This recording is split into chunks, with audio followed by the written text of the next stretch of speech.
ఆయన ఎలా ఉన్నారు? ఫుల్ ఆఫ్ కన్ఫ్యూజన్లో ఉన్నారా, లేకపోతే కన్ఫ్యూజన్ మొత్తం క్లియర్ అయ్యి ఫుల్ క్లారిటీతో ఉన్నారా?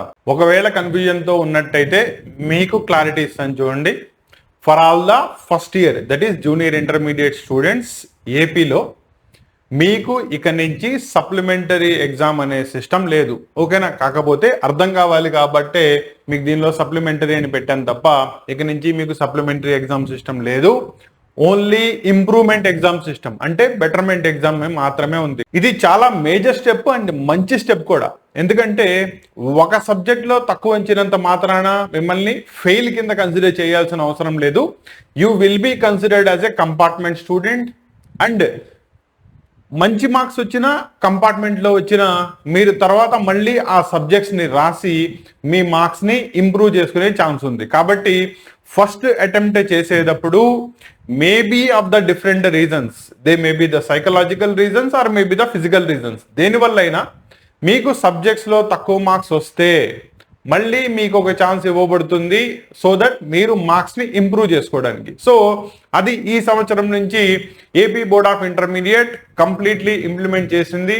కాబట్టి మళ్ళీ చెప్తున్నాను, ఈ సంవత్సరం సబ్జెక్ట్స్ ఫెయిల్ అయినా లేదా అన్ని సబ్జెక్ట్స్లో పాస్ అయినా తక్కువ మార్క్స్ వచ్చినా మీరు ఇంప్రూవ్మెంట్ ఎగ్జామ్ లేదా బెటర్మెంట్ ఎగ్జామ్ రాసుకోవచ్చు. అండ్ టోటల్ 5 సబ్జెక్ట్స్ రాసుకోవచ్చు. అది మీ మీద డిపెండ్ అవుతుంది ఎన్ని సబ్జెక్ట్స్ రాస్తారు అనేది. ఓకేనా? ఒకవేళ ఏదైనా సబ్జెక్ట్లో మార్కులు తక్కువ వచ్చి ఫెయిల్, దట్ ఈస్ కంపార్ట్మెంట్ అని కనుక ఇచ్చినట్టయితే ఆ సబ్జెక్ట్స్ కంపల్సరీ రాయాలి. దాంతోపాటు ఏ సబ్జెక్ట్స్లో అయితే తక్కువ మార్క్స్ వచ్చినాయో వాటిని సెలెక్ట్ చేసుకోవాలి. వేరాస్ అన్ని పాస్ అయ్యి ఇంప్రూవ్మెంట్ రాద్దాం అనుకున్నప్పుడు మధ్యలో మనకి ఎంత టైం ఉంది? 1 month టైం అవైలబుల్ ఉంది. దానిలో నేను ఎన్ని సబ్జెక్ట్స్ని ప్రాపర్లీ గ్యాప్ని మెయింటైన్ చేసుకుంటూ, ఎంత గ్యాప్ ఉందో చూసుకుంటూ, దట్ ఈస్ యాక్చువల్లీ రావాల్సిన మార్క్స్ ఎంత అండ్ నాకు వచ్చిన మార్క్స్ ఎంత, దీన్ని నేను ఎన్హాన్స్ ఎంత చేసుకోగలను, దాన్ని బేస్ చేసుకొని సెలక్షన్ ఆఫ్ ద సబ్జెక్ట్స్ చేసుకోండి. దానిలో ఎంపీసీ వాళ్ళకైతే కనుక మ్యాథ్స్, ఫిజిక్స్, కెమిస్ట్రీ, బైపీసీ వాళ్ళకైతే కనుక biology, physics, chemistry compulsory. Languages వచ్చేటప్పటికల్లా మీరు సాంస్క్రిట్ రాస్తారా లేదా ఇంగ్లీష్ రాస్తారా, అది మధ్యలో మార్క్స్కి మధ్యలో గ్యాప్ ఎంత ఉంది, మీరు ఎంత ఇంప్రూవ్ చేసుకోగలరు దాన్ని బట్టి కన్సిడర్ చేసుకోండి. ఓకేనా?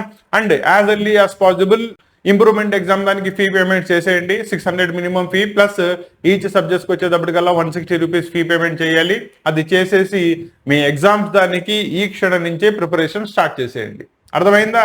అండ్ రెండోది, ఒకసారి తక్కువ వచ్చిన తర్వాత రెండోసారి కూడా నిన్ను నువ్వు ప్రూవ్ చేసుకోలేకపోయావు, మార్క్స్ ఎన్హాన్స్ చేసుకోలేకపోయావు, సెకండ్ టైం అయితే మాత్రం కంప్లీట్లీ నీ నిర్లక్ష్యమే అవుతుంది, అది కంప్లీట్లీ నీ బాధ్యత అవుతుంది. కాబట్టి సెకండ్ టైం నీకు ఛాన్స్ దొరికినప్పుడు నీ టాలెంట్ ఎంత, నీ క్యాపబిలిటీ ఎంత, నువ్వు ఎంత బాగా చదవగలవు అనేది కంపల్సరీ ప్రూవ్ చేసుకోవడం నీ చేతుల్లో ఉంటుంది. దీన్ని జాగ్రత్తగా గుర్తుపెట్టుకోండి. రెండోది, ఇంతకుముందు సఫిషియెంట్లీ టైం లేక ఫస్ట్ అటెంప్ట్ దానికి గెస్ట్ పేపర్స్ మాత్రమే ఇచ్చాను. అండ్ ఈసారి ఇంప్రూవ్మెంట్ లేదా బెటర్మెంట్ ఎగ్జామ్స్ దానికి మీకు అన్ని సబ్జెక్ట్స్ దానిలో ఎక్స్ప్లెనేషన్తో పాటు చాప్టర్ వైజ్ మెయిన్ క్వశ్చన్స్ అన్ని ఇస్తానని చెప్పాను. ఏదైతే ఇన్షూర్ చేశానో అదే ఇవాళ నుంచి మీకు క్లాసెస్ స్టార్ట్ చేయడం జరుగుతుంది. కాబట్టి ఇవాళ మ్యాథ్స్ కనుక తీసుకున్నట్టయితే 8 మార్క్స్ క్వశ్చన్స్ ఫస్ట్ పెట్టి డిస్కస్ చేసుకుంటూ వెళ్దాం. రెండోది, చాప్టర్ వైజే చెప్తాను నేను. కాబట్టి 8 మార్క్స్ ఎప్పుడైతే ఒక చాప్టర్లో చెప్పేస్తానో దానిలో ఉన్న మిగతా 4 మార్క్స్, 2 మార్క్స్, 1 మార్క్ చెప్పిన తర్వాత మాత్రమే రెండో దానికి వెళ్తాను. ఓకేనా? 8 మార్క్స్కి సపరేట్గా ఇస్తున్నాను, ఎందుకంటే లెంతీ డిస్కషన్ ఉంటుంది. వేరే 4+2+1 కలిపి ఒక వీడియో ద్వారా అందించడం జరుగుతుంది. అలా చాప్టర్ 2 చాప్టర్ ఇస్తాను. ప్రతి చాప్టర్లో క్లియర్ కట్ ఎక్స్ప్లెనేషన్ ఉంటుంది. జాగ్రత్తగా చూసుకోండి, ప్రాపర్లీ రివైజ్ చేసుకోండి. దీంతోపాటు మనం ఎలా రాస్తే, ఎలా రిప్రజెంట్ చేస్తే మ్యాక్సిమం మార్క్స్ని గెయిన్ చేసుకోవచ్చు. చాలామంది స్టూడెంట్స్ బెటర్మెంట్, ఇంప్రూవ్మెంట్ ఎగ్జామ్ దానిలో ఆల్రెడీ వచ్చిన రిజల్ట్లో కనుక మీరు చూసుకున్నట్టయితే ప్రీవియస్ రిజల్ట్ మీరు అనుకున్న దానికి మార్క్స్ రాకపోవడానికి రీజన్ అదే. ఆన్సర్ అయితే రాసామనుకుంటారు కానీ ఎలా అయితే రిప్రజెంట్ చేయాలో, దట్ ఈస్ టెక్స్ట్ బుక్ పద్ధతిలో రిప్రజెంట్ చేయకపోతే మ్యాథ్స్ కట్ అయ్యే ఛాన్స్ ఉంటుంది. అందువల్ల మేబీ మీకు మార్క్స్ తగ్గుండొచ్చు. సైమల్టేనియస్లీ రైటింగ్ మీద కూడా కాన్సన్ట్రేట్ చేయండి, ఎందుకంటే నీ పేపర్ని నువ్వు దిద్దుకోవు కదా, అవునా? రేపు సంబేర్ ఎవరో ఎక్కడో దిద్దుతారు, అతనికి కూడా నీ పేపర్ ఇంప్రెసివ్గా కనబడితేనే మార్క్స్ పడతాయి. కాబట్టి కాన్సన్ట్రేషన్ చేయండి రైటింగ్ అండ్ ప్రజెంటేషన్ మీద కూడా. క్లియరా? దానిలో ఈ రోజు వచ్చేటప్పటికల్లా limits and continuity and derivatives ఈ చాప్టర్ నుంచి మెయిన్ 8 మార్క్స్ క్వశ్చన్స్ ఏది చూసుకోవాలి అవి ఈరోజు డిస్కస్ చేస్తాను. దీనిలో ఈ మోడల్స్ని జాగ్రత్తగా గుర్తుపెట్టుకుంటూ ఈ మోడల్లో ఉన్న ప్రాబ్లమ్స్ అన్ని కూడా రివైజ్ చేసుకోండి. ఎందుకంటే మీరు రాస్తుంది బెటర్మెంట్ కాబట్టి గన్ షాట్, సూపర్ షాట్ ఇవన్నీ పక్కన పెట్టేసి కాన్సెప్ట్ నేర్చుకోండి. ఆ కాన్సెప్ట్ మీద ఏ ప్రాబ్లం అడిగినా కూడా చేయగలిగేలా ఉండాలి. అర్థమైందా? సో క్వశ్చన్స్లోకి వెళ్ళినట్టయితే ఫస్ట్ క్వశ్చన్ చూడండి. ఫంక్షన్ ఇచ్చేసాడు ఎఫ్ ఆఫ్ ఎక్స్, కండిషన్ని సాటిస్ఫై చేస్తుంది. ఏంటిది? దాని limit extends to 1 F of X minus 2 divided by X square minus 1. దీని యొక్క వాల్యూ పై అంట. అయితే మీరు దీంట్లో లిమిట్ ఎక్స్టెండ్స్ టు 1 ఫంక్షన్ ఎంత అవుతుందో ఫైండ్ అవుట్ చేయాలి ఫస్ట్ ప్రాబ్లం. రెండోది వచ్చేటప్పటికల్లా సెకండ్ ఇది డెరివేటివ్స్ నుంచి ఇచ్చాడు. ఈ రెండింటిని డెరివేటివ్స్ ఫైండ్ అవుట్ చేయాలి. ఫస్ట్ కనుక తీసుకున్నట్టయితే ఈ ఫంక్షన్ని యూ, ఈ ఫంక్షన్ని వి అనుకుంటే రెండు ప్రొడక్ట్లో ఉన్నాయి. సో ప్రొడక్ట్ రూల్ అప్లై చేసుకుంటే వచ్చేస్తుంది. సెకండ్ ప్రాబ్లం కనుక తీసుకున్నట్టయితే యూ బై వి ఫామ్లో ఉంది. That is quotient rule apply చేయాలి. అప్లై చేసుకుంటే ప్రాబ్లం సాల్వ్ అయిపోతుంది. ఓకేనా? ముందు ఫస్ట్ ప్రాబ్లం సాల్వ్ చేద్దాం, తర్వాత సెకండ్ ప్రాబ్లంలోకి వెళ్దాం. క్లియరా? అండ్ ఒక్కొక్కటి నీకు ఓవరాల్గా 8 మార్క్స్ కాబట్టి పై దానికి 4 మార్క్స్, కింద దానికి 4 మార్క్స్ ఉంటుంది. మళ్ళీ దీనిలో 2 ఇచ్చాడు కాబట్టి దీనిలో 2 మార్క్స్, దీనిలో 2 మార్క్స్, అంటే టోటల్లీ నీకు 8 మార్క్స్కి ఈ మోడల్లో క్వశ్చన్ అడగడం జరుగుతుంది. క్లియరా? నో ఫస్ట్ చూడండి, వాడు ఏమి ఇచ్చాడు?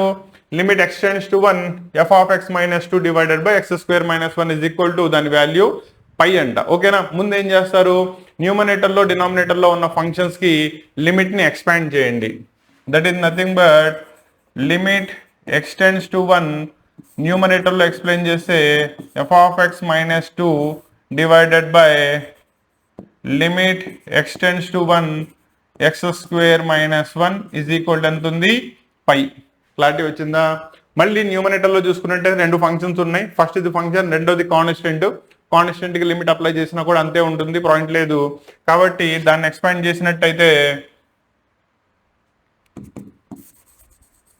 Limit extends to 1 F of X minus 2 divided by డినామినేటర్ని ఏ విధంగానూ స్ప్లిట్ చేసి లేదా క్యాన్సిలేషన్ చేసి నాన్ జీరో వాల్యూ తెప్పించే ఛాన్స్ లేదు కాబట్టి డైరెక్ట్లీ సబ్స్టిట్యూట్ చేసేయండి. సో ఎక్స్టెండ్స్ టు 1 సబ్స్టిట్యూట్ చేస్తే 1 square minus 1 is equal to ఎంత వాడిచ్చింది? పై. ఓకేనా? 1 మైనస్ 1 ఏమవుతుంది డినామినేటర్లో? It will బకమ్ 0. జీరోని మీరు క్రాస్ మల్టిప్లికేషన్ చేశారనుకోండి, పై ఇంటూ 0 ఏమైపోతుంది? ఓవరాల్గా మీకు RHS 0 అయిపోతుంది. అవునా? కాబట్టి నీకు మిగిలింది ఎంత? Limit extends to 1 F of X minus 2 is equal to ఓవరాల్గా 0 మిగిలింది. నిన్నేం ఫైండ్ అవుట్ చేయమన్నాడు? F of x value find out చేయమన్నాడు. కాబట్టి 2 నడు పంపించేసేయి. That is limit extends to 1 F of x is equal to minus 2 అటు వెళ్ళిపోతే వచ్చింది ఎంత? 2. కాబట్టి ఫస్ట్ ప్రాబ్లం అర్థమైందా? ఇచ్చిన దాని నుంచి లిమిట్ ఎక్స్టెండ్స్ టు 1 దగ్గర ఎఫ్ ఆఫ్ ఎక్స్ ఎంత అవుతుందో ఫైండ్ అవుట్ చేయమన్నాడు. దాని యొక్క వాల్యూ ఇట్ విల్ బి 2 అవుతుంది. ఓకేనా? ప్రాసెస్ అర్థమైనట్టేనా? ఒకవేళ ప్రాసెస్ చేసేటప్పుడు మీరు నాకు డైరెక్ట్లీ కాంటాక్ట్లో లేరు, లైవ్లో ఉంటే కనుక నీతో ఐ టు ఐ కాంటాక్ట్ని మెయింటైన్ చేసి నీకు ఎక్కడైనా డౌట్ ఉన్నా లేదా నీకు అర్థం కాకపోయినా నేను ప్రాసెస్ని మార్చవచ్చు లేదా డౌట్ ఉన్నది ఎక్స్ప్లెయిన్ చేయొచ్చు. కానీ మీరు ఆఫ్లైన్లో దట్ ఈస్ ఆన్లైన్లో చదువుతున్నారు కాబట్టి నేను అప్లోడ్ చేసిన తర్వాత మీరు చూస్తారు. అవునా? కాబట్టి నీతో నేను డైరెక్ట్లీ ఐ టు ఐ కాంటాక్ట్ని మెయింటైన్ చేయలేను. కాబట్టి నీకు వచ్చిన డౌట్ని నాకు పంపించాలంటే కామెంట్ చేయగలవు. కాబట్టి డెఫినెట్లీ కామెంట్ ద్వారా తెలియజేయండి. ఎక్కడ ఏ డౌట్ వచ్చినా నెక్స్ట్ క్లాస్లో చెప్పేటప్పుడు నీకు వచ్చిన డౌట్ని ఎక్స్ప్లెయిన్ చేసి నేను నెక్స్ట్ క్లాస్కి వెళ్తా. క్లారిటీ వచ్చిందా? నెక్స్ట్ చూడండి. సో ఫంక్షన్ ఇచ్చేసాడు F of X is equal to cosecant X into cos X. ఓకేనా? ఇక్కడ జాగ్రత్తగా చూసుకోండి, రెండు ఫంక్షన్స్ ఒకదాంతో ఒకటి మల్టిప్లికేషన్లో ఉన్నప్పుడు మనం వాడే రూల్ ఏమంటారు? యూవి రూల్ అంటారు, లేదా దాన్నే ప్రొడక్ట్ రూల్ అంటారు. కాబట్టి ఇటువంటి టైంలో F dash X is equal to U into V dash plus V into U dash. Dash అంటే దాని యొక్క డిఫరెన్షియేషన్. సో జాగ్రత్తగా అబ్జర్వ్ చేయండి. ఒక ఫంక్షన్ అలాగే ఉండి రెండో దానికి ముందు డిఫరెన్షియేట్ చేసాం, ప్లస్ ఎవరినైతే ముందు డిఫరెన్షియేట్ చేసామో దాన్ని వదిలేసి నెక్స్ట్ దాన్ని డిఫరెన్షియేట్ చేసాం. ఓకేనా? అలా ఎన్ని ఫంక్షన్స్ ఉన్నా ఒకదాంతో ఒకటి మల్టిప్లికేషన్లో వెళ్తూనే ఉంటాయి. సో ఇక్కడ ఈ ప్రాబ్లమ్స్ నీకు సింప్లిఫై అవ్వాలి అంటే స్టాండర్డ్ ట్రిగ్నోమెట్రిక్ ఫంక్షన్స్ యొక్క డిఫరెన్షియేషన్ తెలిసి ఉండాలి. ఫర్ అన్ ఎగ్జాంపుల్ ఇందులో దీన్ని వి అనుకున్నావు, వి డాష్ అంటే దాని యొక్క డిఫరెన్షియేషన్ కావాలి. అవునా? కాటెక్స్ యొక్క డిఫరెన్షియేషన్ తెలియలేదనుకోండి, నీకు రూల్ తెలిసినా సాల్వ్ చేయలేవు. క్లారిటీ వచ్చిందా? కాబట్టి ముందేం చేస్తారు? స్టాండర్డ్ డెరివేటివ్స్ ముందు నేర్చేసుకోండి. Sine x, cos x, tan x, secant x, cosecant x, cot x వీటి యొక్క స్టాండర్డ్ డెరివేటివ్స్ ఎంత. అలా మీకు టెక్స్ట్ బుక్ లో లాస్ట్ లో సినాప్సిస్ లో list of trigonometric functions and algebraic functions వాటి యొక్క డెరివేటివ్స్ లిస్ట్ అవుట్ చేసి ఉంటాయి. వాటిని ముందు ప్రాక్టీస్ చేసుకోండి, చేసిన తర్వాత ప్రాబ్లంలోకి రండి. క్లారిటీ వచ్చిందా? నౌ దీన్ని అప్లై చేసినట్టయితే u that is cosecant x అలాగే ఉంది, d/dx ఆఫ్, నేను f'(x) ని ఫైండ్ అవుట్ చేస్తున్నాను ఇక్కడ, కాబట్టి ఇక్కడ f'(x) d/dx of cot x plus ఈసారి v అలాగే ఉంటుంది, d/dx ఆఫ్ కొసీకెంట్ x. రాసే పద్ధతి అర్థమైందా? నౌ cot x యొక్క డిఫరెన్షియేషన్ ఎంత? Minus cosecant square x. So దాన్ని అప్లై చేస్తే ఇక్కడ ఆల్రెడీ నాకు కొసీకెంట్ x ఉంది అంటే దీని యొక్క differentiation minus cosecant square x వచ్చింది, ప్లస్ దీనిలో కనుక తీసుకున్నట్టయితే cot x దీని యొక్క differentiation minus cosecant x into cot x. Clarity వచ్చిందా? నా దీన్ని సింప్లిఫైడ్ ఫామ్ లో రాసుకోండి. దీనిలో కొసీకెంట్ స్క్వేర్ x వచ్చింది, దీనిలో తీసుకుంటే cot స్క్వేర్ x వచ్చింది, కాబట్టి ఇది minus cosecant cube x minus cosecant x into cot square x. ఇక్కడతో మన ప్రాసెస్ ఆఫ్ డిఫరెన్షియేషన్ కంప్లీట్ అయిపోయింది. ఓకేనా? కాకపోతే ఇక్కడ ట్రిగ్నోమెట్రిక్ ఫంక్షన్స్ ఇచ్చినప్పుడు వాటిని సింప్లిఫికేషన్ కూడా చేసి రాయడం రావాలి. సో అప్లై చేసుకున్నట్టయితే రెండిట్లో నుంచి మైనస్ కొసీకెంట్ ఎక్స్ని నేను కామన్ తీసేయచ్చు. తీసేస్తే ఫస్ట్ దానిలో కొసీకెంట్ స్క్వేర్ ఎక్స్ వచ్చింది, ప్లస్ రెండో దానిలో కాట్ స్క్వేర్ ఎక్స్ వస్తుంది. ఓకేనా? సో ఇక్కడతో ఆపేయచ్చు, లేదా మీరు కావాలంటే ఫర్దర్ సింప్లిఫికేషన్ కూడా చేయొచ్చు. ఎలాగా? Cot square X that is nothing but cosecant square X minus 1, 2 cosecant square X minus వచ్చింది, మళ్ళీ బయట ఉన్న కొసీకెంట్ అప్లై చేస్తే ఓవరాల్ ఫంక్షన్ మొత్తం కొసీకెంట్ లోకి మారింది. ఓకేనా? వేరాజ్ మీకు 2 మార్క్స్ దానిలోనే మాత్రమే డిఫరెన్షియేషన్ వస్తుంది కాబట్టి ఇక్కడతో ఈ ప్రాబ్లమ్ ని ఆపేయచ్చు. దీనికి కావాల్సిన 2 మార్క్స్ కి 2 మార్క్స్ అలాట్ చేస్తాడు. ప్రాసెస్ అర్థమైందా? వేరే ఆబ్జెక్టివ్లు తీసుకున్నారనుకోండి ఎంసెట్ కి కానీ లేదా ఐఐటికి కానీ, వాడు 4 ఇచ్చిన కింద ఇచ్చిన 4 ఆప్షన్స్ లో ప్రాపర్ ఆప్షన్ వచ్చేదాకా మనం చేసుకుంటూ వెళ్లాల్సిందే. ఐపీలో ఆ ప్రాబ్లం లేదు, మనం basic process of differentiation apply చేసి సింప్లిఫైడ్ ఫామ్ లో ఆన్సర్ ని చెప్తే చాలు. క్లియరా? అండ్ రాసేటప్పుడు మీరు జాగ్రత్తగా చూసుకోండి అన్న ప్రజెంటేషన్ కూడా. ఓకేనా? నేను ముందు గివెన్ డేటాను ఎలా రాస్తున్నాను, ఎలా రిప్రజెంట్ చేస్తాను, ప్రాపర్టీని పక్కన ఎలా మెన్షన్ చేస్తున్నాను, అవన్నీ జాగ్రత్తగా చూసుకుంటూ వెళ్ళండి. వాటిని యాజ్ ఇట్ ఈజ్ మెన్షన్ చేస్తేనే రేపు 100% మార్క్స్ వస్తాయి. క్లియరా? కాబట్టి ఇచ్చిన ప్రాబ్లమ్ని ముందేమనుకుంటారు, లెట్ ఎఫ్ ఆఫ్ ఎక్స్ అనుకోండి. నో ఇక్కడ ఇది u బై v రూల్లో ఉన్నాయి కాబట్టి we know that d/dx of u by v, దాన్ని ఏమంటారు? కోషన్ రూల్ అంటారు. దీనిలో ప్రాపర్టీ జాగ్రత్తగా చూసుకోండి. డినామినేటర్ ఎంత అయితే ఉంటుందో ముందు అది స్క్వేర్ అవుతుంది. ఓకేనా? నెక్స్ట్ న్యూమనేటర్ లో ముందు డినామినేటర్ ని రాయాలి, తర్వాత న్యూమనేటర్ ని with respect to the function variable differentiate చేయాలి. రెండోది ఇక్కడ ప్లస్ రాదు, మైనస్ వస్తుంది. ఈసారి u ఇంటూ డినామినేటర్ యొక్క differentiation that is dv divided by dx చేసుకుంటే ప్రాబ్లం సాల్వ్ అవుతుంది. క్లియరా? నౌ ఇప్పుడు cos x అనేది మీకు u, కింద ఇచ్చిన 1 ప్లస్ sin x అనేది v కాబట్టి అప్లై చేసినట్టయితే 1 plus sin x denominator whole square, numerator లో ముందు డినామినేటర్ ని రాయాలి that is 1 plus sin x into cos x యొక్క డిఫరెన్షియేషన్. డైరెక్ట్లీ రాస్తున్నాను, జాగ్రత్తగా చూసుకోండి అన్న. Minus sine x minus numerator రాయాలి that is cos x into denominator యొక్క డిఫరెన్షియేషన్. 1 కేసే 0, సైన్ కేసే కాస్ ఎక్స్ వస్తుంది కాబట్టి దాని యొక్క differentiation will be cos x. Step అర్థమైనట్టేనా? నో ఇక్కడ జాగ్రత్తగా మల్టిప్లికేషన్ చేసుకున్నట్టయితే this one into this one minus sine x, తర్వాత plus into minus sine into sine minus sine square x, and ఇక్కడ తీసుకున్నట్టయితే cos into cos minus cos square X divided by overall గా 1 plus sine x whole square వచ్చింది. Now ఈ రెండిట్లో కనుక నేను minus ని కామన్ తీస్తే ఈ మైనస్ కాస్త ఏమైపోతుంది, ప్లస్ కిందకి మారిపోతుంది. అవునా? Sine square X plus cos square X identity ప్రకారం ఎంత అవుతుంది? Its value is 1. No overall గా రాసుకున్నట్టయితే -1 minus sin x divided by 1 plus sin x whole square వచ్చింది. ఇక్కడ సింప్లిఫికేషన్ జాగ్రత్తగా చూసుకోండి. న్యూమరేటర్లో నేను మైనస్ని కామన్ తీస్తే అది ఎలా మారిపోతుంది? 1 plus sin x divided by 1 plus sin x whole square. న్యూమరేటర్లో డినామినేటర్లో సేమ్ టర్మ్ ఉంది కాబట్టి 1 టైం ఇది క్యాన్సిల్ అయిపోయింది. కాబట్టి నీకు ఫైనల్లీ ఇక మిగిలే ఆన్సరు న్యూమరేటర్లో -1 మిగిలింది, డినామినేటర్లో 1 ప్లస్ sin x మిగిలింది. కాబట్టి ఇచ్చిన క్వశ్చన్ దాని యొక్క answer -1/1 plus sin x. Hence result is this one అని రాస్తే సరిపోతుంది. ఇలా ప్రాపర్టీని అప్లై చేసి ఎక్కడెక్కడైతే డిఫరెన్షియేషన్ చేసావో నీ స్టెప్స్ అన్ని కూడా క్లియర్లీ మెన్షన్ చేస్తే, అండ్ ఎక్కడెక్కడైతే ఏ ఫార్ములా అయితే వాడావో పక్కన బ్రాకెట్లో సిన్స్ అని మెన్షన్ చేసుకుంటూ వెళ్తే full out of full marks వస్తాయి. క్లారిటీ వచ్చిందా? ఇది జాగ్రత్తగా మైండ్లో పెట్టుకుని ప్రాక్టీస్ చేసుకోండి. ఓకేనా? ఫస్ట్ 8 మార్క్స్ ప్రాబ్లం అర్థమైనట్టేనా? దీనిలో 2 పార్ట్స్ ఇచ్చాడు. ఫస్ట్ పార్ట్లో మనం లిమిట్స్ని ఉపయోగించి లిమిట్ ఎక్స్టెండ్స్ టు f(x)ని ఫైండ్ అవుట్ చేసుకున్నారు. సెకండ్ దానిలో వచ్చేటప్పటికల్లా 2 ఇచ్చాడు. ఒకటేమో ప్రొడక్ట్ రూల్, రెండోది క్వోషంట్ రూల్. ఆ రెండింటి యొక్క డెరివేటివ్స్ని ఫైండ్ అవుట్ చేశారు. క్లియరా?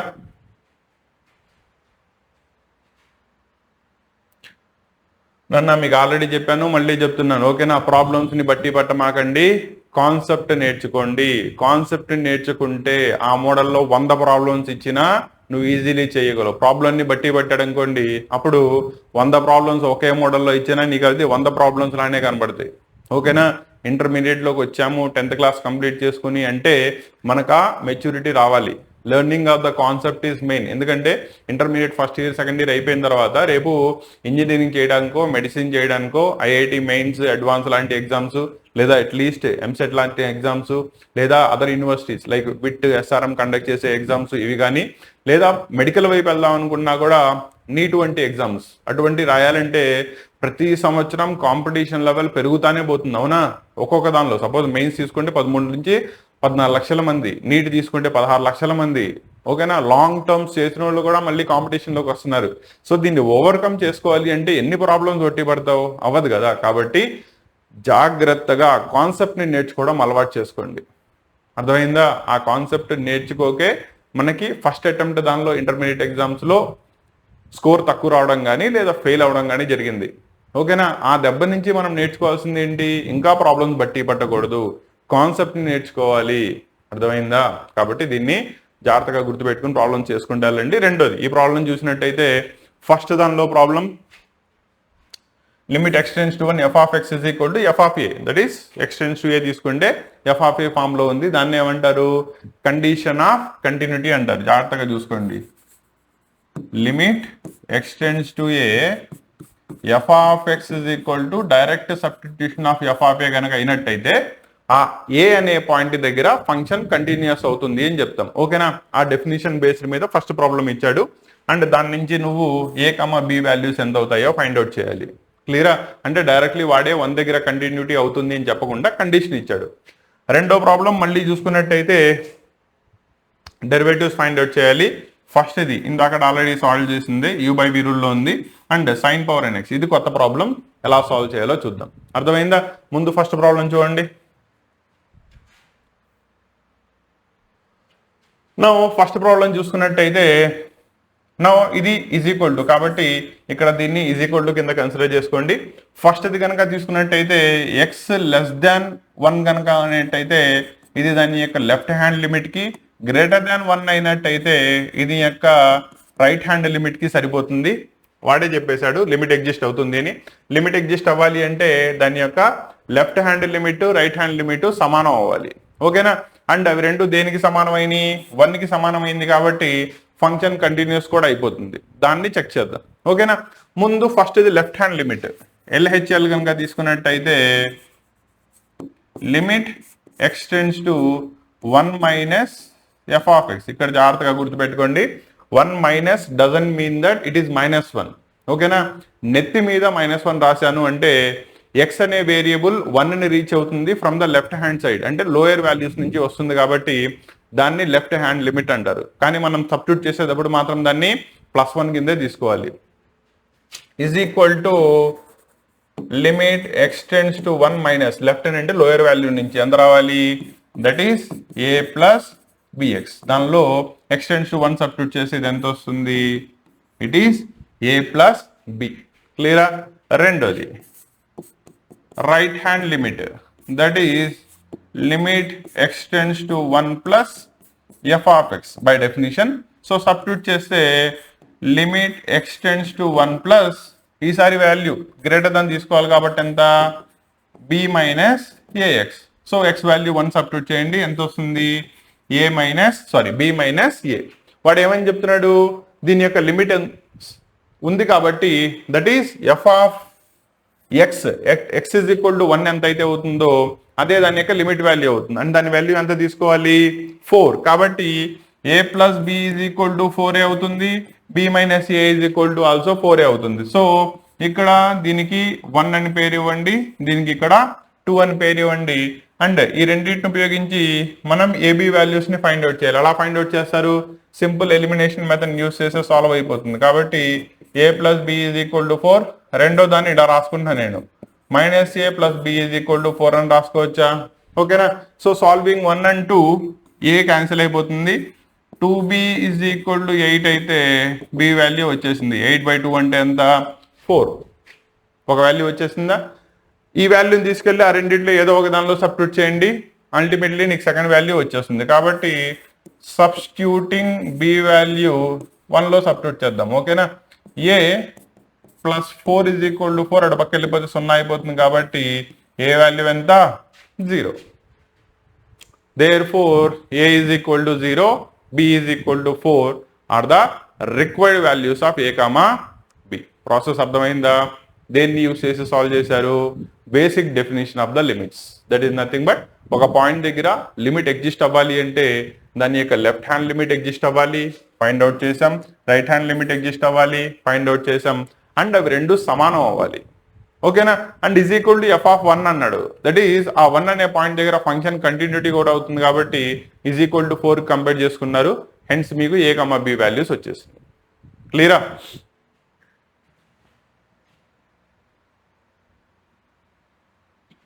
నెక్స్ట్ సెకండ్ ప్రాబ్లం చూడండి.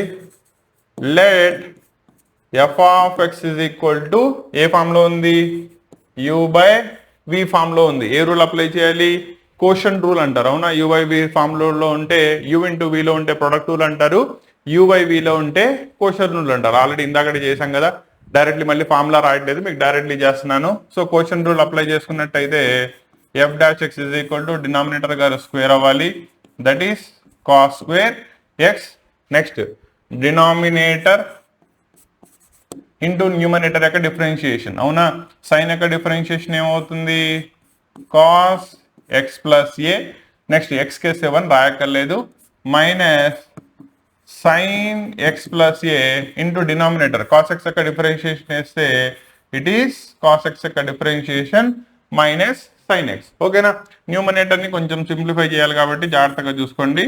cos x plus a into cos x, minus into minus plus అయిపోతుంది, sine x plus a into sine x divided by డినామినేటర్లో మీకు cos స్క్వేర్ x ఉంది. క్లారిటీ వచ్చిందా? నో, డినామినేటర్ ని చూస్తే మీకు ఏమైనా గుర్తొస్తుందా? సారీ, న్యూమరేటర్ ని చూస్తే జాగ్రత్తగా చూసుకోండి. x ప్లస్ ఏ మొత్తాన్ని a, ఎక్స్ని బి అనుకుంటే cos A cos B plus sine A sine B ఉంది. అవునా? కాంపౌండ్ యాంగిల్స్ లో cos A cos B plus sine A sine ఈ దేని formula? It is cos A minus B formula. So apply చేయండి. So numerator ఏమవుతుంది? Cos A minus B, that is X plus A minus X. కరెక్టేనా? ఈ value ఏ, ఈ value B. Denominator ని నేనేం మార్చలేదు కాబట్టి అది అలాగే ఉంటుంది. That is nothing but cos square x. So numerator లో within the value of theta plus x minus x cancel అయిపోయింది, మిగిలింది ఎంత? Cos a. అంటే డినామినేటర్ లో కాస్ ఉంది, 1 బై కాస్ అంటే సీకెండ్ లో రాసుకోవాలి కాబట్టి నీ final answer will be cos A into secant square X. Second ఎలా వచ్చిందో అర్థమైందా? కాస్ ఏ కాన్స్టెంట్ కదా, పక్కకు రాశారు. అవునా? అప్పుడు ఏమైంది? 1 by cos. 1 by cos is secant, cos కి స్క్వేర్ ఉంది కాబట్టి it will become secant square x. Process అర్థమైనట్టేనా? ఓకేనా? ఆల్రెడీ నేర్చుకున్న యూ బై వి రూల్ మీద. కాబట్టి మీరు ప్యాటర్న్ కనుక అబ్జర్వ్ చేసుకున్నట్టయితే ప్రొడక్ట్ రూల్ కోషెంట్ రూల్ మీద మీకు ప్రాబ్లమ్స్ కంపల్సరీ ఇస్తున్నాడు. సో వాటిని జాగ్రత్తగా రివైజ్ చేసుకుంటూ వెళ్ళండి. ఓకేనా. నెక్స్ట్ దీనిలో ఉండే second problem sub part, that is F of x is equal to sine power nx. Normal ఇది ఏ ఫామ్ లో ఉంది, ఎక్స్ పవర్ ఎన్ ఫామ్ లో ఉంది. ఎక్స్ పవర్ ఎన్ యొక్క డిఫరెన్షియేషన్ ఎంత, ఎన్ ఇంటూ ఎక్స్ పవర్ ఎన్ మైనస్ వన్. కరెక్టేనా. యాక్చువల్లీ దీన్ని డిఫరెన్షియేషన్ డైరెక్ట్లీ చేశారనుకోండి, నీకు ఎఫ్ డాష్ ఎక్స్ అంటే ఎంత రావాలి, ఎన్ ఇంటూ సైన్ పవర్ ఎన్ మైనస్ వన్ ఇంటూ ఎక్స్, తర్వాత డిఫరెన్షియేషన్ ఆఫ్ సైన్ ఎక్స్ చేస్తే కాస్ ఎక్స్. ఇది ఆన్సర్ రావాలి. అవునా. కానీ మనకి 2 మార్క్స్ కావాలి కదా. అవునా. ఆ 2 మార్క్స్ పడాలంటే దీన్ని కొంచెం లెందీగా చేయాలి. కాబట్టి ఎలా సాల్వ్ చేస్తారు, different possible values of N దగ్గర దాన్ని సాల్వ్ చేసుకుంటూ వెళ్ళండి. ఓకేనా. First the N is equal to 1 అయింది అనుకోండి, F of X is equal to ఎంత అవుతుంది, సైన్ ఎక్స్. కరెక్టేనా. దట్ మీన్స్ దీని నుంచి డిఫరెన్షియేషన్ చేస్తే F dash X is equal to sine X యొక్క డిఫరెన్షియేషన్ ఎంత, కాస్ ఎక్స్. క్లారిటీ వచ్చిందా. నౌ రెండోది ఎన్ ఇజ్ ఈక్వల్ టు 2 తీసుకున్నారు, then F of X is equal to sine square X అవుతుంది. కరెక్టేనా. సో దాన్ని ఎలా రాసుకోవచ్చు, sine square X can be written as sine X into sine X అని రాసుకోవచ్చా. అప్పుడు మీరు ప్రొడక్ట్ రూల్ అప్లై చేశారనుకోండి, then F dash X is equal to first sine X అలాగే ఉంటుంది, రెండో దాని యొక్క డిఫరెన్షియేషన్ కాస్ ఎక్స్, తర్వాత సెకండ్ సైన్ ఎక్స్ అలాగే ఉంటుంది, ఫస్ట్ దాని యొక్క differentiation cos X. 2 times same quantity వచ్చింది. ఎంత అవుతుంది ఇది, 2 into sine X into cos X. అవునా. దీనిలో మీరు కనుక ఒక ప్యాటర్న్ అబ్జర్వ్ చేసినట్టయితే నేను దీన్ని 2 into sine power 1x into cos X, ఈ పాటికి మీకు ప్యాటర్న్ అర్థమై ఉండాలి. చూడండి, దీని నుంచే నేను దీన్ని ఎలా రాసేటప్పుడు 1 into sine power 0x into cos X అని రాయొచ్చా. అంటే మీరు ప్రాపర్టీ అప్లై చేసినప్పుడు ఏమవుతుంది, పవర్ ఎంతైతే ఉందో అది ఎదర కోఎఫిషియంట్ లోకి వస్తుంది, అండ్ సైన్ కి పవర్ లో ఉన్న పవర్ 1 క్వాంటిటీ డిక్రీజ్ అవుతుంది. 2 ఉన్నప్పుడు 1 అయింది, 1 ఉన్నప్పుడు 0 అయింది, ప్లస్ ఏదైతే ఫంక్షన్ తీసుకున్నావో దాని యొక్క డిఫరెన్షియేషన్ కాస్ ఎక్స్ మల్టిప్లికేషన్ లోకి వచ్చింది. ఓకేనా. అండ్ హెన్స్ సో ఆన్ వెళ్తే I can apply F power N X కనుక తీసుకున్నట్టయితే that is it is sine power N X అవుతుంది. దెన్ దాని యొక్క differentiation F dash X is equal to N into sine power N minus 1 into X, product of sine X యొక్క differentiation cos X. ఓకేనా. Hence it is proved అని చెప్పి రాసేయచ్చు. Clarity వచ్చిందా. వేరే మనం ఆబ్జెక్టివ్లీ ఫార్ములాస్ వాడేటప్పుడు మాత్రం ఎలా రాస్తాం, that is X power N formula, N into X power N minus 1, whatever the value of X place లో ప్రజెంట్ అయి ఉంటుందో దాన్ని ఎగ్జాక్ట్లీ రిప్రజెంట్ చేస్తే సరిపోతుంది. ఓకేనా. సో ప్రాపర్లీ ఆన్సర్ అర్థమైందా. ఇలా కనుక చేసినట్టయితే 8 మార్క్స్కి 8 మార్క్స్ గెయిన్ చేసుకోవచ్చు. క్లియరా.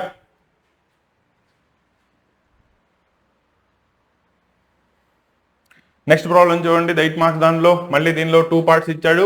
ఫస్ట్ ఇది limit extends to A sine of pi into cos square X divided by X square ఉంది, దాన్ని లిమిట్ ఫైండ్ అవుట్ చేయాలి. రెండోది చాలా మోస్ట్ ఇంపార్టెంట్ మోడల్, జాగ్రత్తగా చూసుకోండి. ఎఫ్ ఆఫ్ ఎక్స్ ని డిఫైన్ చేశాడు, అయితే F dash of 1 is equal to 100 into F dash of 0 అని ఫైండ్ అవుట్ ప్రూవ్ చేయమని చెప్తున్నాడు. ప్రూవ్ చేద్దాం. కాన్సెప్ట్ ఆఫ్ డిఫరెన్షియేషన్ తెలుసుంటే చాలు. ఓకేనా. దీనిలో నీకు పనికి వచ్చే ఫార్ములా ఏంటి, F of X is equal to X power N form లో ఉన్నట్టయితే మనకి F dash X is equal to N into X power N minus 1. ఇప్పుడే కదా సాల్వ్ చేసాం, ఈ మోడల్ ఆఫ్ ప్రాబ్లం తెలిసి ఉండాలి. రెండోది పై మోడల్లో తీయాలి అంటే నీకు ఈ ప్రాపర్టీ కంపల్సరీ తెలిసి ఉండాలి. That is sine X to X tends to 0, నీకు ఇచ్చిన limit sine X by X form లో కనుక ఉన్నట్టయితే దాని యొక్క స్టాండర్డ్ లిమిట్ ఎంత అవుతుంది, 1. ప్రొవైడెడ్ ఎంత ఉండాలి, ఇక్కడ ఎంత అయితే టీటా రాస్తావో కింద కూడా అదే టీటా ప్రజెంట్ అయి ఉండాలి. Then only it will be 1. మనకు అది అవైలబుల్ ఉంటే దాన్ని ఫామ్ లోకి మార్చుకుంటాం, హెన్స్ ప్రాబ్లం సాల్వ్ అవుతుంది. క్లారిటీ వచ్చిందా. నో ప్రాబ్లం ని చూద్దాం.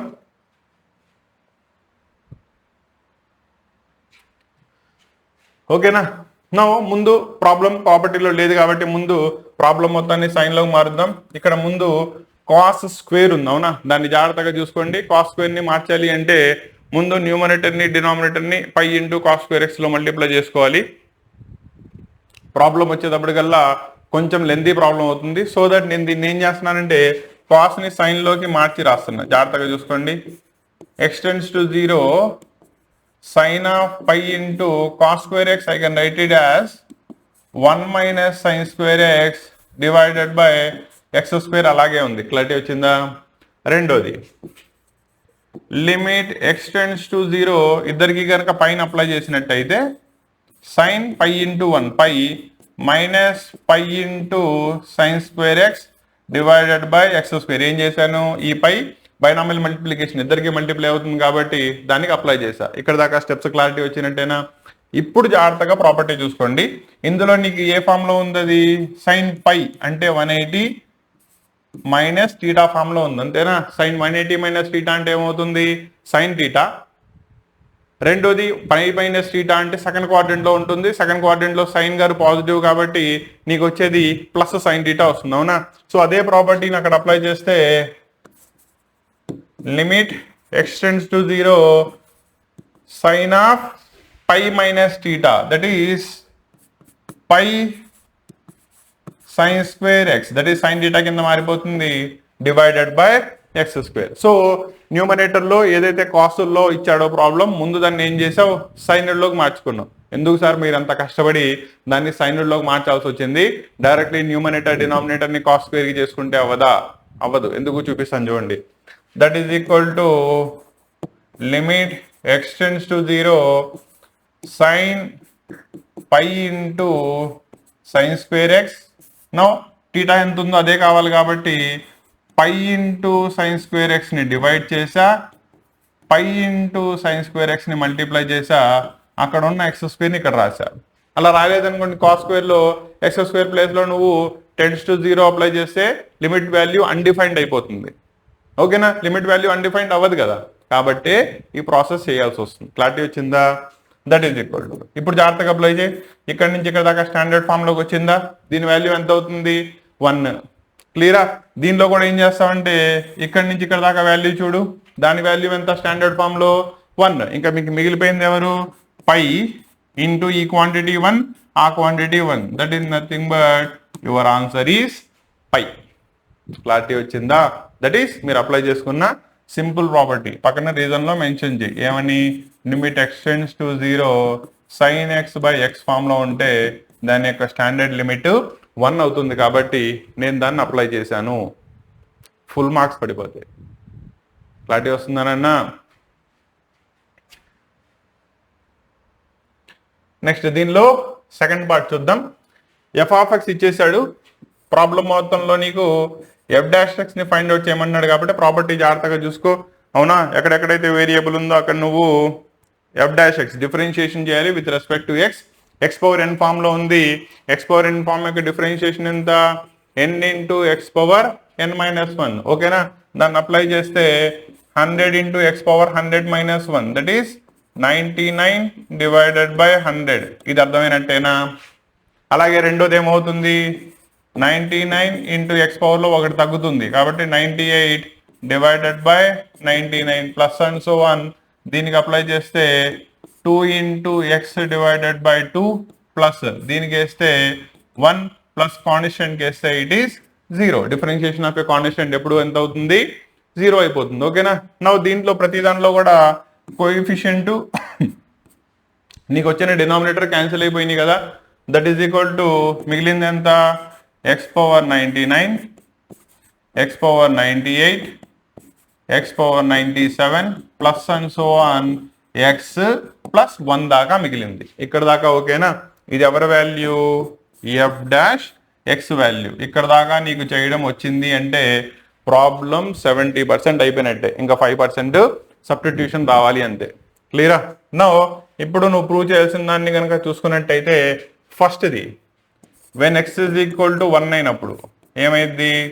F dash of 1 is equal to 1 power 99, 1 power 98 plus and so on 1 plus.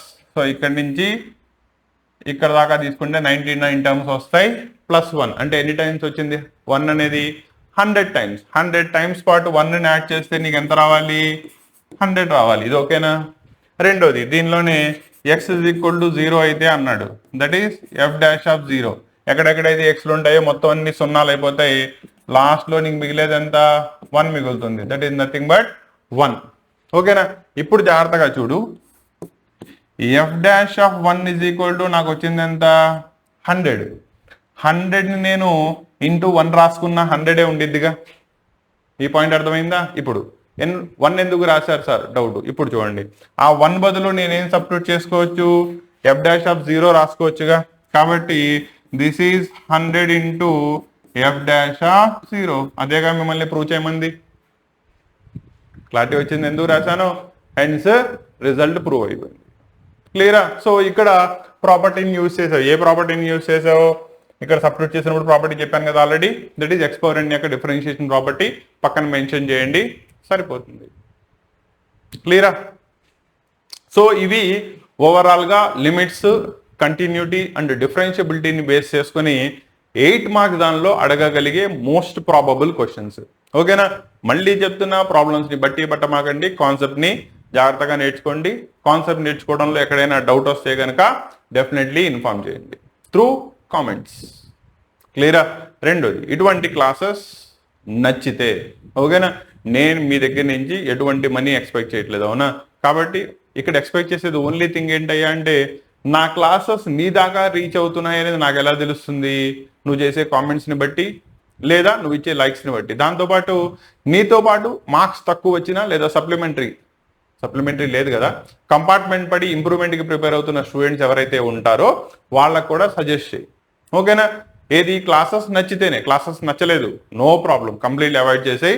నీకు నచ్చిన బెటర్ ఫ్యాకల్టీ దగ్గరికి వెళ్ళిపో, నాకు ప్రాబ్లం ఏం లేదు నాన్న. ఓకేనా? స్టూడెంట్ అనేవాడు ఎక్కడి నుంచైనా నేర్చుకోవచ్చు. క్లియరా? అది నా ద్వారా నేర్చుకున్నారు, అంతకంటే కావాల్సింది ఏముంది? ఓకేనా? సో నచ్చితే నలుగురికి సజెస్ట్ చేయి, సో దట్ వాళ్ళకి ఉపయోగపడుతుంది. రెండోది, లిమిట్స్ అండ్ కంటిన్యూటీకి సంబంధించి ఇది 8 మార్క్స్ డిస్కషన్. ఇది అయిపోయిన తర్వాత చెప్పాను కదా 4+2+1, ఎందుకంటే limits and continuity one of the most weightage ఉన్న చాప్టర్. ప్రతి రోమన్లోనూ కూడా ఒక ప్రాబ్లం కనబడుతుంది. 8+4 12, 12+2 14, 14+1 15 మార్క్స్ వస్తాయి దీని నుంచి. కాబట్టి one of the most weightage ఉన్న చాప్టర్, జాగ్రత్తగా రివైజ్ చేసుకోండి. ఓకేనా? సో నెక్స్ట్ క్లాస్ దానిలో దీనికి సంబంధించిన 4+2+1 మార్క్స్, దట్ ఈస్ ఆ క్వశ్చన్స్ని డిస్కస్ చేసుకుంటూ నెక్స్ట్ ఇది అప్లోడ్ చేస్తాను. క్లియరా? రెండోది, ఇక్కడ ఒక పాయింట్ చెప్పాలి. నేను మెయిన్గా టీచ్ చేసేది maths, physics, chemistry and electronics subjects, అంతే తప్ప బయాలజీ సబ్జెక్ట్స్ నేను టీచ్ చేయను అన్న.